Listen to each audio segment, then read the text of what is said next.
गांव के किनारे एक पुरानी हवेली खड़ी थी जिसका नाम सहस्र चांद था। कहते हैं कि हवेली में रात के समय हजारों चांद की किरणें चमकती हैं, लेकिन वहां कौन जाता था, कोई नहीं जानता था। एक दिन गांव में एक युवा खोजी अमन हवेली के रहस्य को जानने के लिए उत्सुक हो गया।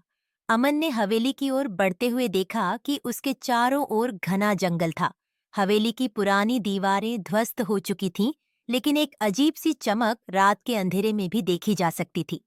अमन ने हवेली की ओर कदम बढ़ाया तो अचानक एक ठंडी हवा चलने लगी।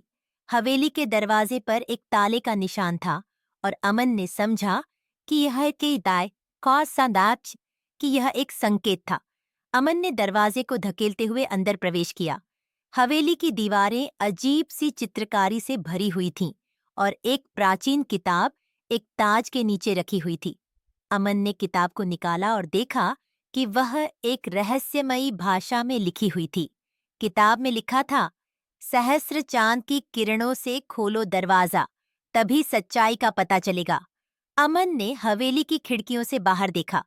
चांद पूरी तरह से अपनी रोशनी फैला रहा था। उसने देखा कि हवेली की दीवारों पर चांद की किरणें एक विशेष पैटर्न में चमक रही थीं। अमन ने पैटर्न को समझने की कोशिश की और पाया कि यह एक कोड था। कोड को हल करने के बाद अमन ने देखा कि एक दीवार पर एक गुप्त दरवाजा खुल रहा था। वह दरवाजा एक गुप्त कमरे की ओर ले जाता था। कमरे में अमन ने एक पुराना संदूक देखा। संदूक को खोलते ही उसके अंदर एक चमकदार हीरा मिला, जिसे देखकर अमन चकित रह गया। हीरा बहुत खास था। उसकी चमक ने अचानक हवेली को जगमगा दिया। अमन ने महसूस किया कि हवेली की चमक उसके अंदर से आ रही थी। हीरा एक प्राचीन रत्न था जो चांद की ऊर्जा को संचित करता था। हवेली की चमक चांद की किरणों से सीधे जुड़ी थी। अमन ने हीरा अपने साथ लाने की बजाय हवेली के केंद्र में रख दिया। जैसे ही हीरा रखा, हवेली की पुरानी शक्ति जाग उठी और एक सुंदर प्रकाश उत्पन्न हुआ। हवेली का रहस्य उजागर हो गया। यह एक प्राचीन मंदिर था जो चांद की शक्ति को एकत्रित कर उसे संसार के अच्छे कार्यों में लगाने के लिए था।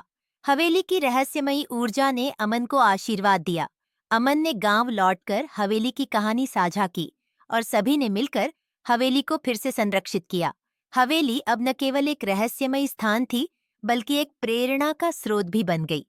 अमन ने सीखा कि सच्ची खोज और समर्पण से कोई भी रहस्य सुलझाया जा सकता है और सबसे बड़ी शक्ति का स्रोत हमारी समझ और साहस में छिपा होता है।